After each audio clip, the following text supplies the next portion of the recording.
Alors ce matin, on est venu vous présenter l'opération Bercy les Bleus, qui est une opération qu'on a menée pour la victoire des Bleus à la Coupe du Monde de football l'année dernière. C'est une opération de brand content qui vise à créer de la surprise positive sur notre réseau, de la complicité avec nos voyageurs. Tout a démarré sur Twitter où en fait on a commencé à jouer avec nos codes de marque en encourageant les Bleus avec notre mascotte Serge Lapin, et lors des demi-finales on a lancé un défi à la STIB en débaptisant une de leurs stations en social media, et eux nous ont demandé si la Belgique gagnait, de diffuser, de changer la plaque de la station Saint-Lazare en Saint-Azar, du nom du numéro 10 belge. Donc en retour, nous on leur avait dit que si la France gagnait, ce qui a été le cas, ils diffusent l'hymne des Bleus de 2002, tous ensemble, de Johnny Hallyday, donc Jean-Philippe Smet, belge de son état, et ils ont tenu le pari.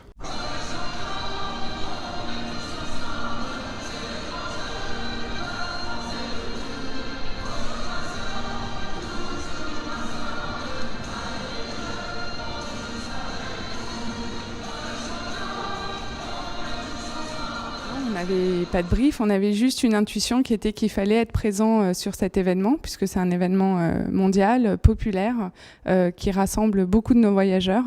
Et donc voilà, on est parti de cette idée-là sur comment être présent alors qu'on n'est pas partenaire officiel, alors qu'on n'a pas prévu de soutenir le foot, et comment, via notre présence, porter les valeurs du sport et porter plus de proximité envers nos voyageurs.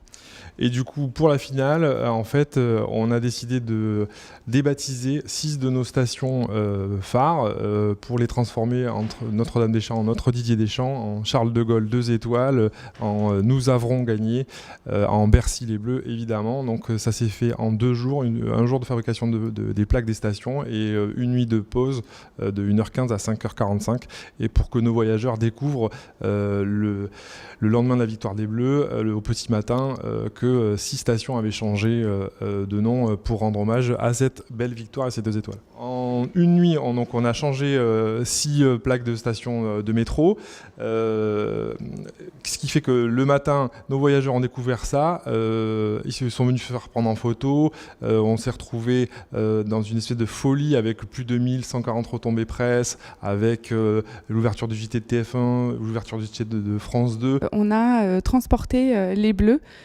sur les Champs-Élysées à leur retour pour célébrer avec la population leur victoire, et c'est un car du groupe RATP qui a eu l'honneur de transporter les Bleus.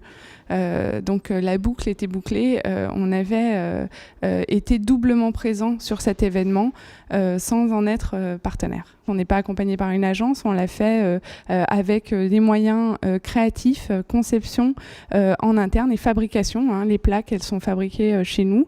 Voilà, donc ça c'est une grande satisfaction que de voir que la RATP arrive en interne à se renouveler sur ces éléments de communication événementielle. Avec énormément de voyageurs qui sont venus se prendre en photo sous les plaques, qui sont même certains repartis avec les plaques.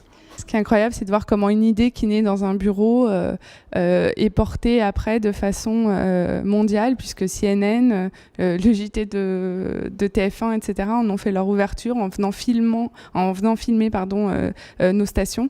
Et ça, c'est la force de l'idée et du contenu de marque. Donc on peut être que fiers de ça.